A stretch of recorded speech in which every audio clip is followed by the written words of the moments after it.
All right, we are into the Sweet 16. We've got some introductions to make, I guess. So up against Munson, we're going to have Pterodactyl Ridge.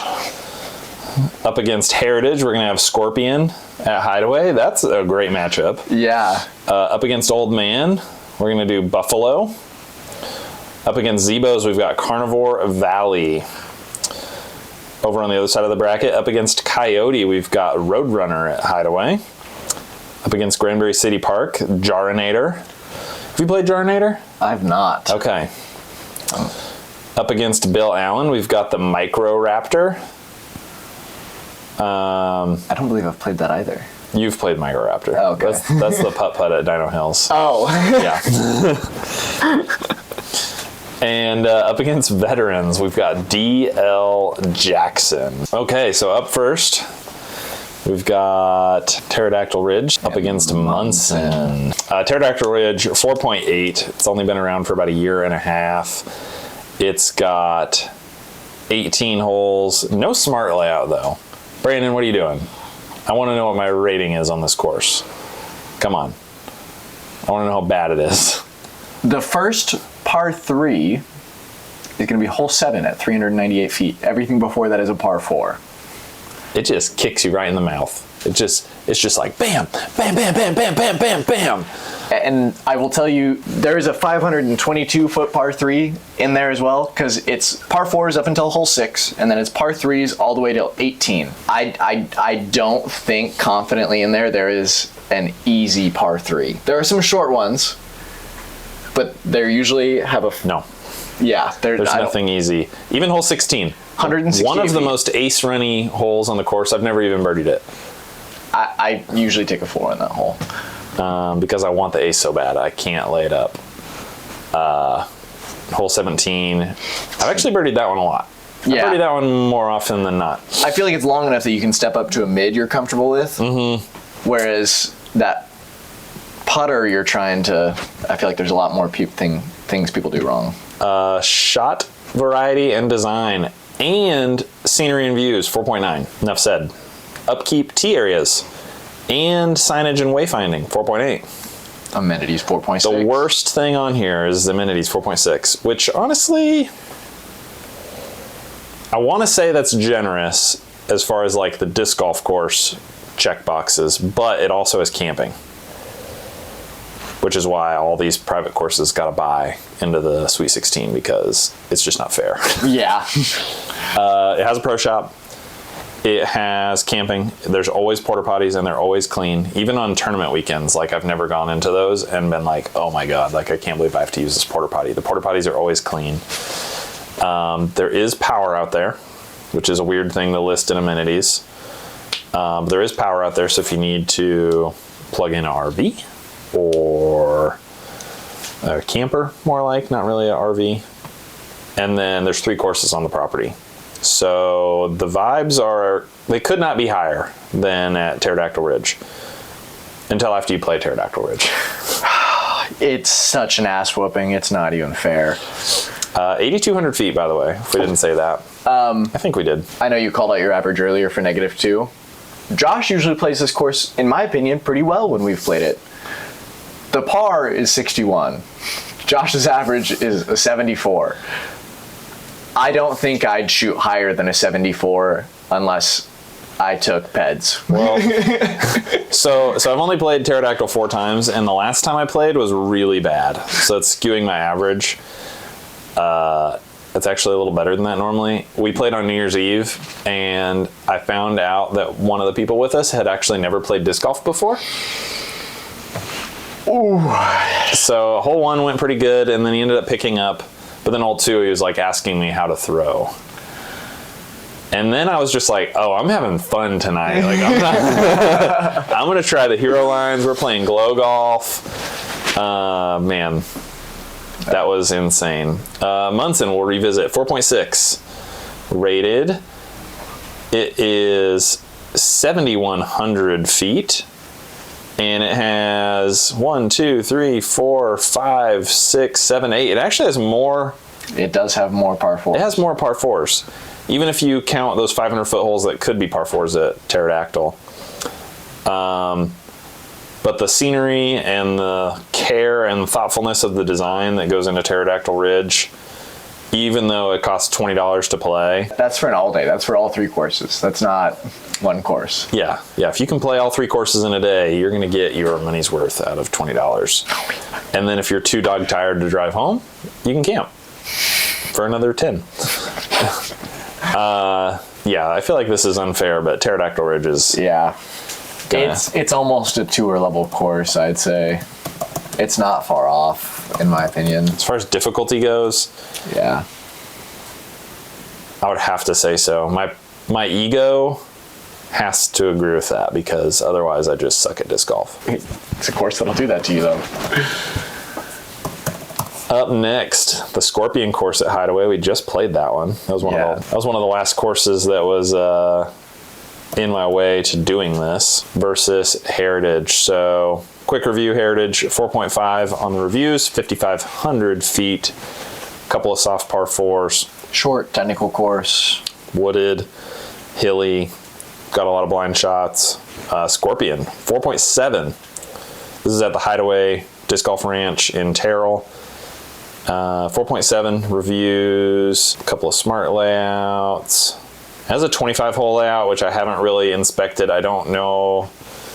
Yeah, it's a combined course. So the regular 18-hole course, 4,500 feet, so even shorter, but it still has 3 par 4s. Yeah. And the average out there is 6 big. I shot 2 down. No Super Bowl Sunday. I did not shoot 2 down. I don't remember what you shot. Over. It's got turf tees. It's got built-up turf tees. The tee pads, I would say, were really nice. I would say the biggest difference I see between these 2 courses, they both err on the side of a shorter technical course with some distance holes. Yeah.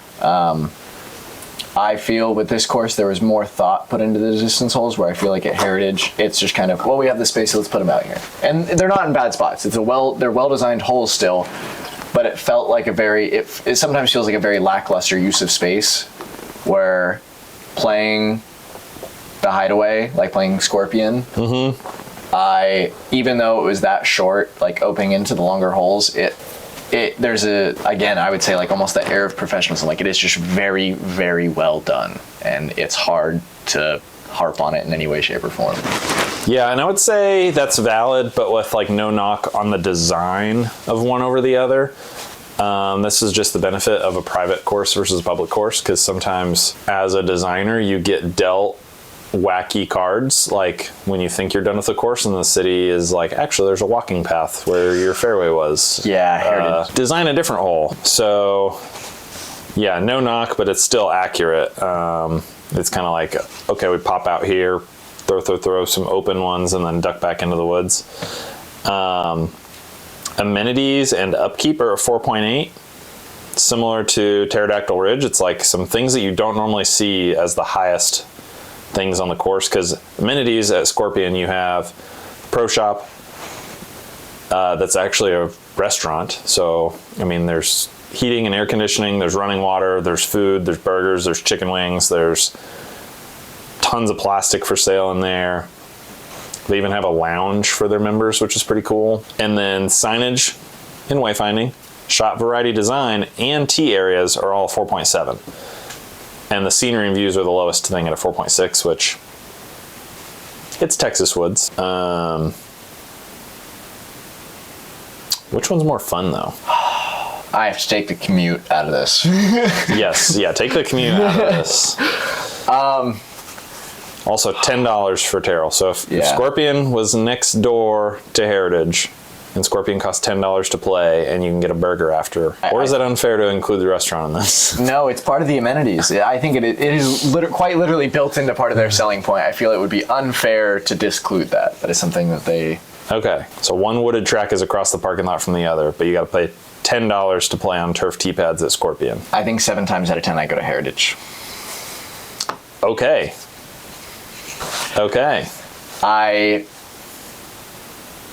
I really like Scorpion. If you haven't ever gone to play it, I highly recommend it. Same thing with Heritage. I think Scorpion definitely is a bit more well finished than a lot of the holes in Heritage, but again, I think that goes into the fact that it's in a city park.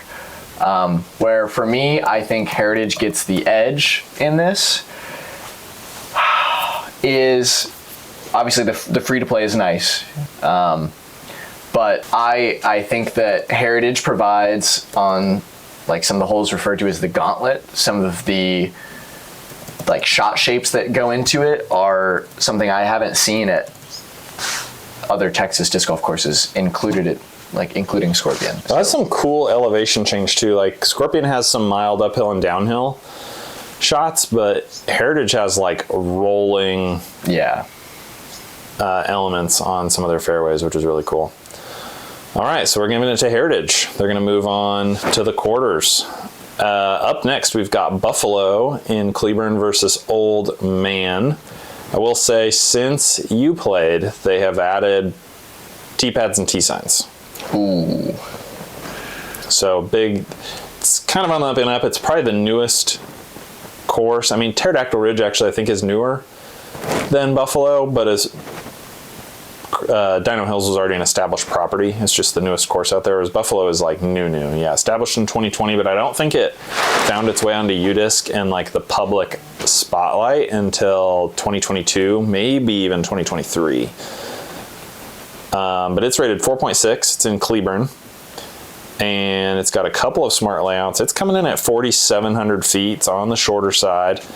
Amenities 3.6. That is really high. There's nothing there as far as I know. Like literally nothing. You park, you scan a QR code to sign your waiver.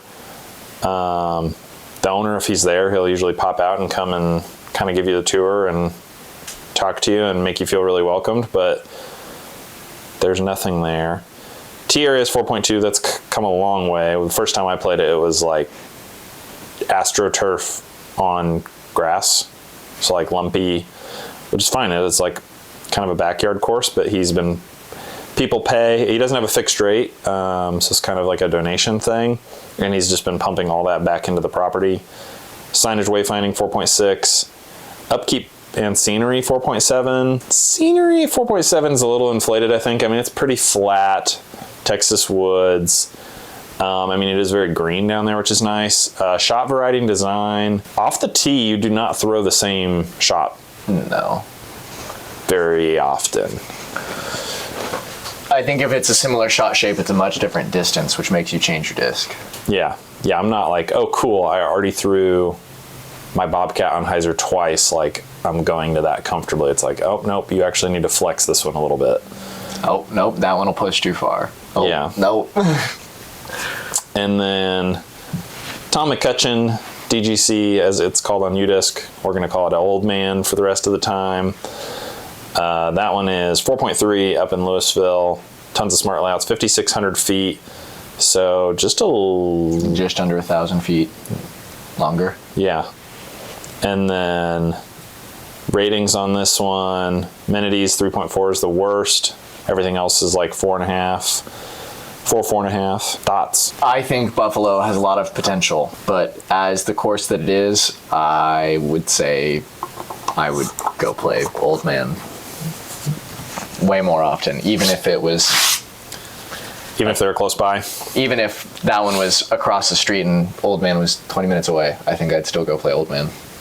And it's no diss on Buffalo. It's just... It is still an up-and-coming course. And it's not quite there yet, is my only thing. I'm not saying I'll never go play it again. I'm not saying I hate the course or anything like that. We're just trying to go for a better course. And as it is right now, I think Old Man is a better disc golf course and a better place to go play disc golf. Unless it's the summer. Yeah, holiday weekend, go to Buffalo. Yeah. Yeah, oh, this says there's a porta potty near the parking lot now. Okay. And then he keeps coolers stocked out there. So. That's new. That is new. So yeah, I would agree overall, because I love the story of Buffalo. Owner's super friendly. Yeah. It does still have like backyard course vibes. So overall, Old Man, I think, is a superior disc golf course. But Buffalo's fun. I've played there twice. I mean, I've played there twice, and it has some fun. It has some super fun shots. It even has some par fours, like some eagle opportunities. Plenty of water. Probably a fun round to go put like $5 on with all your friends, because you never know what can happen there, because the rough is rough. Oh my gosh. It doesn't get, I'm sure it doesn't get insane traffic. It only has 220 ratings on UDisc, so maybe its ratings are inflated because of that. I will say in about a year and a half time, I will probably be leaning the other way with the rate at, from what I can look at pictures versus when I went to play and things that are updated on UDisc. There's a lot of progress being made, and it's definitely something I would check out. Phenomenal pace. Like, I'm pretty sure it was a thing where, like, he has this land, he put the baskets in, he started playing, because again, this was established in 2020. And then some of like the local disc golf players got invited, and it was like the kind of thing was like, hey man, like, you need to open this thing up. Yeah. And it's just kind of like picking up and taking off. It doesn't have like room to make it bigger or longer, but what is there seems to continually be getting improved upon. I think there are some things when I was there that were unfinished that are probably in the works now, which I'm really excited to see next time I go back out there. Yeah, because the T-signs weren't in, only some of the T-pads were in. Yeah. Exciting stuff. Up next, Zebos versus Carnivore Valley. Carnivore Valley, Dino Hills. We've already talked about the big course out there. This is the medium course. 4.8 rated. It's got 7,200 feet long. It's got 1, 2, 3, 4 par 4s. 4.5 is the lowest element on this course. Amenities. Shot variety design, 4.9. Same with scenery and views, which I would 100% agree with that. It's such a pretty piece of land. I mean, talk about an ideal situation to be able to put a disc golf course in there. Upkeep, T area is 4.8. Absolutely the upkeep. I mean, Brandon lives out there. He's always working on the course. Signage wayfinding 4.7. Yeah, very easy to navigate. Thoughts? Carnivore Valley was the first course that was put in at Dino Hills, and so it's obviously because of that by far the one that I have the most experience on. It's one of my favorite places to go play. If I have plans and he texts me that he's going to Dino Hills that weekend, I will usually cancel those plans to play this course. It's hard though, because Zebos isn't an easy course to knock off, and like,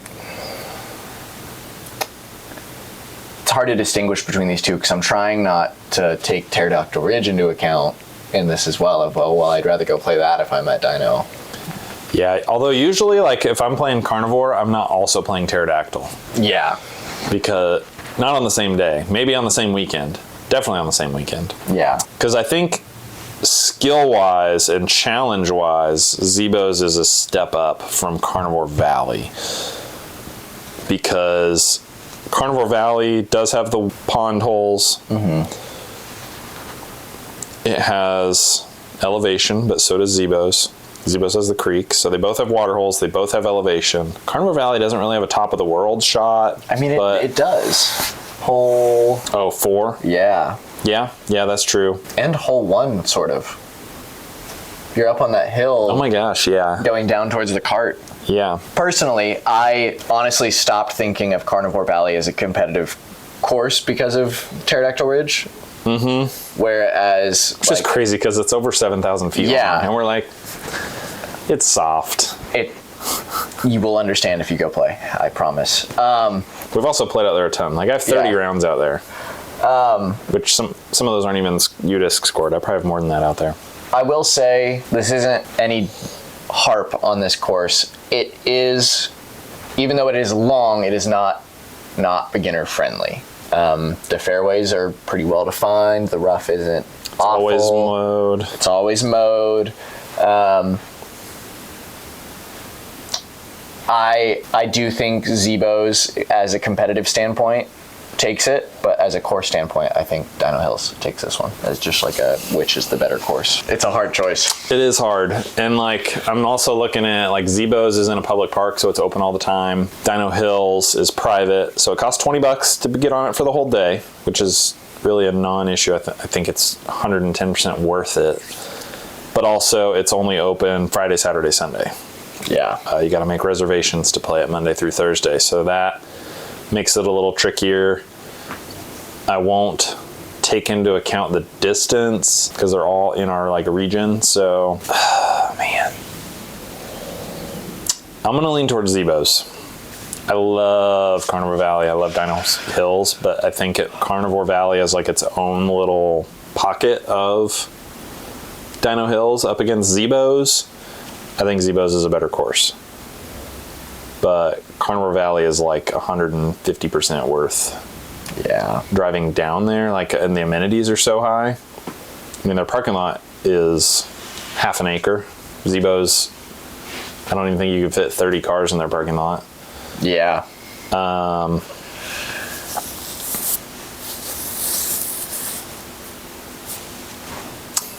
Are you judging this more from a competitive standpoint than a overall course? That's kind of the question, right? Yeah, because, I mean, like, if we view it as overall course, I feel like a lot of these paid courses are necessarily going to win if they're more established, just because of the fact that they have resources being pumped into them directly for disc golf, whereas Zebos is a city park. So it's really just that money going, like, tax dollar, whoever's willing to put personal time into working. The sweat equity in. Yeah. Man, because Zebos really is like a gem of DFW disc golf. And I'm trying not to be like biased towards Dino Hills because I am a season pass holder out there. So I'm like aware that there's probably some bias. I think you might be right. If we're judging this more on like a competitive standpoint, I do think Zebos takes the cake. And Zebos has short tees. Yep. Carnivore Valley does have some alt tees, but they're not poured. Getting Pterodactyl Ridge put in was more of an emphasis. I'm gonna give it to Zebos. Give it to Zebos. I think that's with no asterisk, almost an asterisk, but okay. So now on the other side of the bracket, we've got Coyote. We've got Coyote versus the Roadrunner at Hideaway. Those are very different courses. So quick refresh: Coyote 4.5 rated, 5,000 feet. Hideaway Roadrunner 4.8 rated, 8,600 feet. And the longs is 8,800 feet. Very, very different courses. Even the shorts at Roadrunner is 6,800 feet. Roadrunner's still very technical. Mm-hmm. You've got to hit your landing zones. You've got to hit your gaps. It's no joke. If you mess up a drive and you picked something wider brim, you're kicking to God knows where. And you just hope and pray you have a look to advance some way down the fairway. Yeah, and even on the open holes, like, there's landing zones. Yeah. It has 1, 2, 3, 4, 5, 6, 7, 8, 9 par 4s. It is a 19-hole layout. 9 of them are par 4s from the longs. And the longs is no joke. Last time we were out there, we played the shorts. So it's the shorts still have 1, 2, 3, 4, 5, 6, 7, 8 par 4s. You only lose 1 par 4 when you downgrade to the shorts. Yeah, that is no joke of a course. Man, I really, really like Coyote, but I just feel like it can't hold a candle. It's not fair. No, it doesn't have the space to do what Roadrunner does. Mm-hmm. Roadrunner. Well, nothing on the reviews is below a 4.7. Yeah. Upkeep, design, amenities is 4.8. Tees, signage, scenery is 4.7. Yeah. I think it's a very, not only well put together, but very well-rounded course. There's big distance that you have to really, like, more open holes that you're trying to open up your arm to hit the line and get your disc landing in the right spot. Mm-hmm. And then there's a lot of wooded tunnel shots that if you miss your angle, wing or nose, you're not making it very far down the fairway. Yeah. And it still has 500-foot open holes and 500-foot wooded holes. Yeah. On the shorts. Yeah. And it has the longs, which the longs were just on the Go Throw Tour, like an off pro tour event. I honestly think Coyote is hitting above its weight class. And it's finally run into a matchup where it's like... Yeah. Agree. Much love for that, but... Yeah. Coyote deserved to get this far, but it's hard to advance much further without that space to put in some holes that are a bit, I guess, yeah, par 4 is longer. So now Granbury City Park, 4.4, 7,800 feet, is up against the Jarnator, 4.5 rated, 5,300 feet. So you haven't played this one. No. Jarnator's sweet. It's in Lancaster. You pretty much have to make an appointment to go play out there. And it has a 24-hole layout, which is kind of sick. And then like the main layout is 20. Damn. But it does have an 18-hole smart layout. The average over there is 14 over. There's only 2 par 4s. On the main layout, no, there's no par 4s on there. It's very much a backyard course, but it's had big names out here. I mean, like Conrad's played out here, Dickerson's played out here. He has a chili cook-off every year, which is a sweet tournament. You got to bring like a thing of chili for the contest, and that's your tournament entry fee. That's a doubles event. It's kind of sick. That's pretty awesome. And then Granbury City Park, I've talked at length about that course twice now. Yeah. Jarnator, I do have a video of. Played, I think it was my 31st birthday round out there, and he was super appreciative. One that I filmed it, two that I was out there, not because of who I am, but I think just in general, he's like psyched to share this with people. I mean, it has some open holes, and then it has like some insane wooded holes. I'm showing Gavin the pictures here because he has not seen this one. It has an epic creek channel with some like big cliffs that you're actually like putting down to or putting up to. Oh, wow. The terrain of this course, I think, is probably unmatched, just as far as like the vast variety it has in a fairly packed area, because it has some of the tightest woods I've ever played. I definitely took some drops that day, because one, it was my birthday. Two, there's actually a lot of poison ivy out there. Baskets leave a little bit to be desired, but again, it's a backyard private course, but the Jarnator is sweet. It definitely deserves the bye that it got into this round. But I think the overall fun of Granbury is more like in line with what we're doing here. It's not, because Jarnator will like kick you in the mouth and you say thank you because it's an opportunity to like get to play that course. You're like, oh sweet, I kicked a tree over the property line. Like, all right, well, that's fun. I'm glad I'm out here. What a treat. Oh, man. In Granbury's green grass as far as you can see. Yeah. I think Granbury gets the nod. One, it's easy to get onto. Jarnator is hard to get onto. But Jarnator is an awesome course. If you get an opportunity, you've got some, I mean, shoot Matt a message. I think his contact info is on the UDisc page. That's how I got a hold of him. Or I found his email. He has emails on the UDisc page, so you can hit him up. That's what I did. I think it's well worth it, even driving out to Lancaster. It's a sweet, sweet course, but Granbury's going to get to move on. Up next, this one is also really, really slanted. We got Bill Allen up against Micro Raptor. Honestly, maybe shouldn't have included this one, but I did, so deal with it. Microraptor, 4.8 rated, coming in at 1,600 feet. Putt-putt par 2. And honestly, if you play this as a par 2 course, it is so freaking hard. My gosh, my average is +8. There's not a lot of courses where my average is +8. But yeah, coming in at 1,600 feet. Amenities is lowest rated with tee areas at 4.7, which is fair because it just has paver stones. It doesn't have tee pads because it's putt-putt. Signage and wayfinding is 4.8. Everything else is 4.9. Everything, yeah, 4.9. It is so So effing fun. Oh my gosh. I will say playing, like I recently played Flying Armadillo and I played their putt-putt as well as their full course. I wouldn't even honestly compare their putt-putts though. Flying Armadillos is like a full production, and like this has some design aspects to it. Yeah, Flying Armadillo is like zany. This, as a putt-putt though, is honestly quite technical. There's a lot of elevation change. There's a lot of shots that are very guarded, that you're like, if you're playing it as putt-putt, you're trying to run all of those, and it really makes you think and be very crafty with your shots, and I very much so enjoy that. Yeah, super fun. But it's also a putt-putt. Yeah.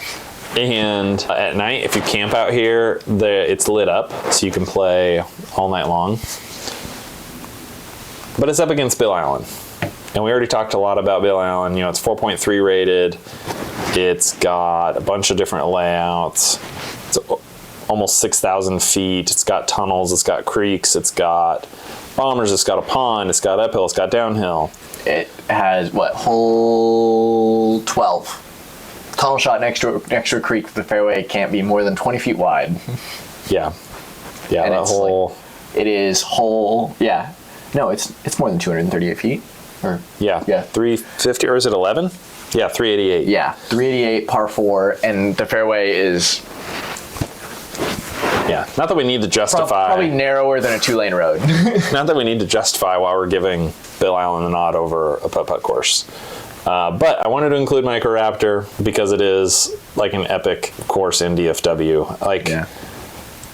I would go to Dino Hills, actually, this weekend I probably will, to camp, enjoy all the camping, play putt-putt, and then wake up in the morning and go home.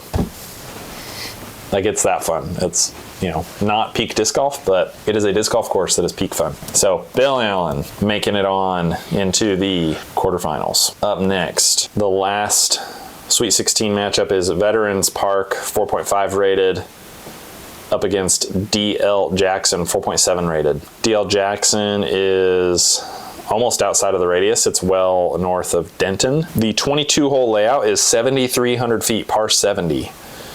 There's 4 par 4s. I shot a +8 out there for a rated tournament round a couple weeks ago. Played it blind, so you don't have to. And then that's 6,000 feet. Or if you play from the gold, 7,600 feet. That would be more equivalent to DL Jackson. Have you played DL Jackson? Mm-mm. Oh, I thought you made it up there. If I did, it was a long time ago, like before military. Okay. Which I don't even know if it was there then. UDisc says it went in 2018. And it was not. So yeah. I've never played it. Okay. Dang. I know the club has played out there a couple times, and then they just did a Flex Start Friday. Steve Oath, Dee Carrollton did a Flex Start Friday up there, and that's how I got on. Because this course has been on my wish list for a long time, and I was just... Thursday night, I was like, I'm off on Friday. Let's see what's going on. And I saw a Flex Start at DL Jackson. I was like, oh, I'm there. And then I called my dad and rallied the troops, and a couple of us bombed up there to go play because this has been on my wish list for a long time. I hate that on their UDisc photo, they use like the jankiest thing on the entire property for the photo. This course has real baskets. They're not all the same baskets, but it has real baskets. It has real good baskets. But this one hole, because there's history to this course, you know, it's a backyard course, but it's freaking good.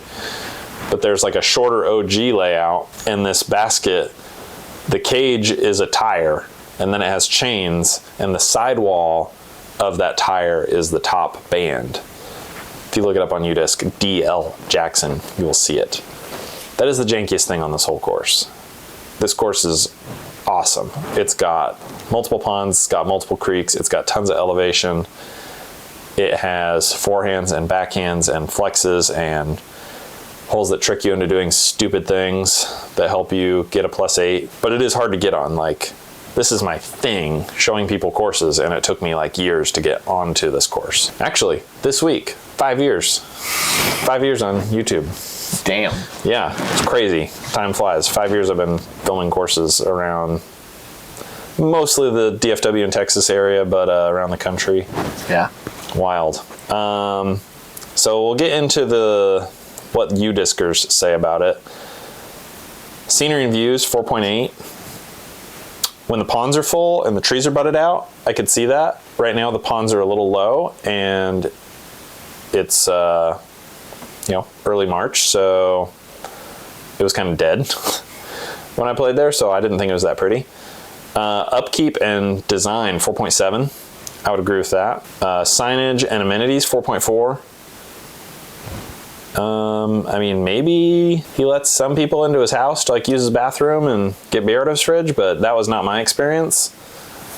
4.4 for amenities sounds crazy. There was nothing out there. Signage and wayfinding though, super easy, 4.4. T-pads, 4.2. I had no knocks on any of the T-pads.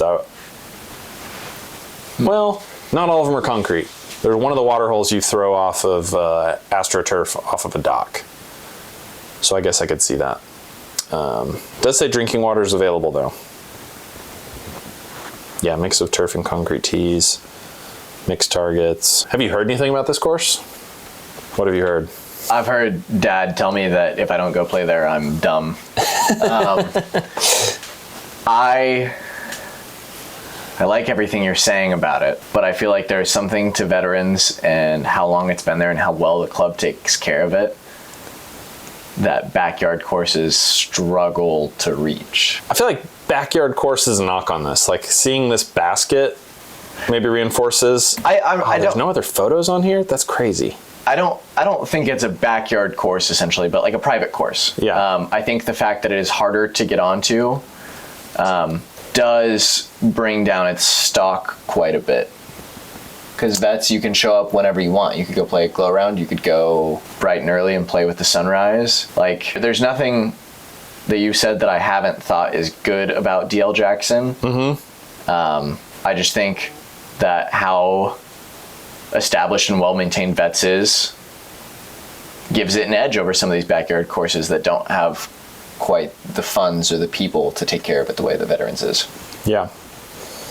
That makes sense. Yeah, so there's like... Or private courses, some like say not backyard. thick wooded, like uphill, downhill tunnel shots and stuff. Oh, yeah, there's the water hole where we all lost discs. Oh my goodness. Yeah, some like downhill tunnel shots. The basket's right there, so there's like the sucker gap.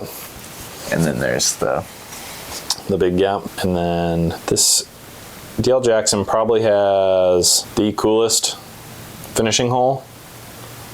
It's like a 400-foot tunnel that you could barely like drive a truck down. It's kind of gnarly. Yeah, DL Jackson is awesome. It definitely has more teeth than Veterans, but it is hard to get on. I think that's my biggest thing. Accessibility. Yeah. All right, we're gonna let Veterans move on. We've got like a little arm of the bracket going into the quarters that are like, actually it's like half private, half public. Yeah, because Heritage beat out Scorpion. Pterodactyl beat Munson. Old Man beat Buffalo. Zebos beat Carnivore. Veterans just beat DL Jackson. Bill Allen, Microraptor. Granbury over the Jarnator. Actually, only have 2 private courses. Yeah. 2 big boy courses. Roadrunner and Pterodactyl Ridge are the only private courses to move on. I just think the biggest downside to private is the accessibility. I think it's really cool, like with, I'll just use the one that I have the most experience and knowledge in, Dino Hills. I never really got to see that course when it was still like brand new. I was able to see it like after it had about a year and a half of getting beaten in. But I remember what that course used to be and what it has become is absolutely incredible. And I think that pretty much every private course that has a community to it, that is keep going back to it, is hopefully eventually going to reach that point that is at. Yeah. But a flourish. With a lot of these, like with Scorpion being put in, I think that's like obviously like you see that course taking that step to put in that second, a little bit more technical, shorter course. Mm-hmm. It's kind of the opposite of what Dino Hills did. Yeah, but it's still that step forward for that private course. But I feel like there's a lot of private courses that aren't there, that is still developing, which is where I think city parks have a lot more advantage of. They have the funds and the space then. Yeah. All right.